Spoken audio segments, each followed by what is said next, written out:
Hello everyone, my name is Mokiao-Atimalala and I'll be talking about the Kashubians. So basic knowledge about the Kashubians. The Kashubians do have their own language, but it is often viewed as a dialect of Pomeranian language or a dialect of the Polish language. And for their religion, most of the Kashubians were Catholics. March 19th. March 19th is an important day for the Kashubian people because it is the day they celebrate for the first historical written mention of the Kashubians. This day was March 19th, 1238. On this day, they celebrate by having art fairs, exhibitions, crafts, and parades. On the right of the slide, this is the Kashubian flag. And now I'll be playing the Kashubian national anthem to hear the language and the music of the Kashubians.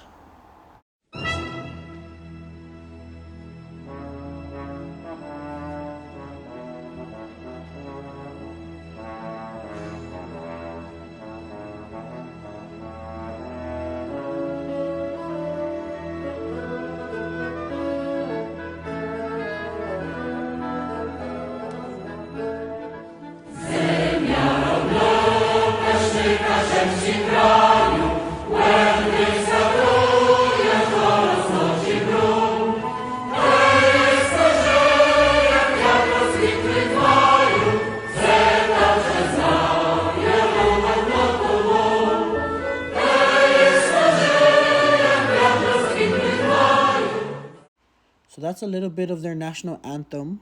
The reason why I played it because I felt that it was important for everybody just to hear their language, to just get a better understanding of how it sounds like, of their language and also their music. Next, I'll be talking about the myths and legends of Kashubia. Let's first start off with the creation of Kashubia. So the legend goes that after God finished creating the world, he asked his angels about their opinion of his work. All the angels loved it and praised him for it, all but one. This angel pointed out to God that Kashubia could use some work and some enhancements since it is contained with nothing but sand. And then it says that God spoke an almighty word and a miracle happened.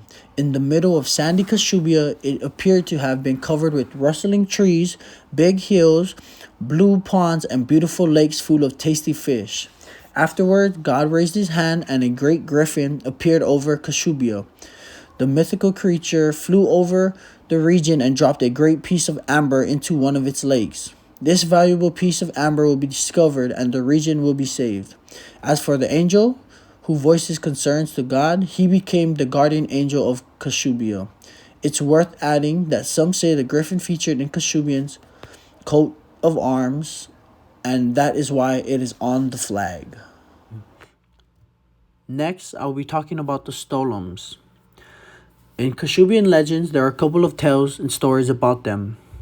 The Stolums are giants that lived long time ago, shaping some of the region's terrain. In this story, one of the giants traveled to the Baltic coast where he meets another giant. After complaining about the humans, the two giants went to sleep. An observing fisherman decided to cause some problems to the giants. He climbed a tall tree and from there he threw a stone onto the forehead of one of the giants.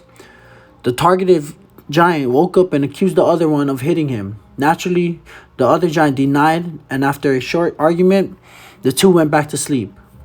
Then the fisherman threw a second stone at the other giant, causing another argument between the giants, which again ended with them going back to sleep. But the third stone that thrown by the fisherman caused, however, an absolute brawl. After the stone hit the giant again, the giants began fighting. They began pulling out trees and using them as weapons. They then proceeded to throw huge rocks at one another, and other giants in Europe took note of the dramatic fighting and joined in, which led to the colossal battle of the giants.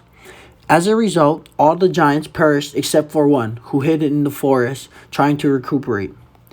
Afterwards, mankind was able to take over Kashubia. The fisherman who started the grand fight was actually unharmed.